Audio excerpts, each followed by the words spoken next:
хүсдэг. За өнөөдөр хамжлагаар би Samsung дээр хэрхэн Roblox татахыг зааж өгцгөө. Би яг Roblox яаж татахыг зааж өгсөн ч тэдний маань худлаа ингээд бичсэн байсан байхгүй юу? Яг би өөрөө тэрнгээр ингээд тэгж татсан болохоор өөрөө мэдэхгүй байна заяа. Эсвэл iPhone дээр татчихсан байж магадгүй. Samsung дээр татж байгаа. Хэдүүлээ хамгийн ихэнд Google орно.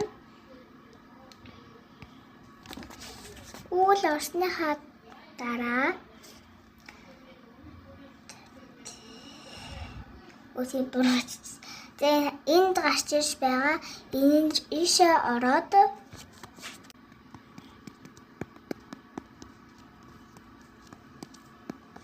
одоо энэ app гэж энүүний download хэсгээр дараад бүгдээрээ энийг татаад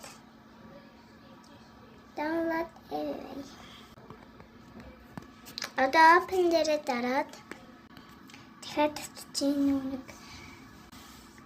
Одоо энэ open дээрээ дараад одоо оржин. Skip. Одоо search хэсгээр нь ороод энэ чинь хэвлээ ямар тоглоом татчих байгаа юм тийм ээ? Яг Roblox татчих байгаа гэвчээ. Энд харагдаж байгаа. Энэ Roblox-ыг татаж болно. Яг би татсан болохоор тэгээд татаад ах шаардлага байхгүй. Ингээл татчихна. Им амархан. Тий. Та нар маань энэ аргыг туршиж үзээрэй. Хон дээр бол өөр дээрээ татагдчих тийм байлээ. Samsung дээр татагддаггүй зөндөө тоглоомод байдаг. Бас аппликейшнуд байдаг. Тэгээд энийгээ татаад баахан тоглоомудаар татаж болно. Бас аппликейшнуудад татаж болно.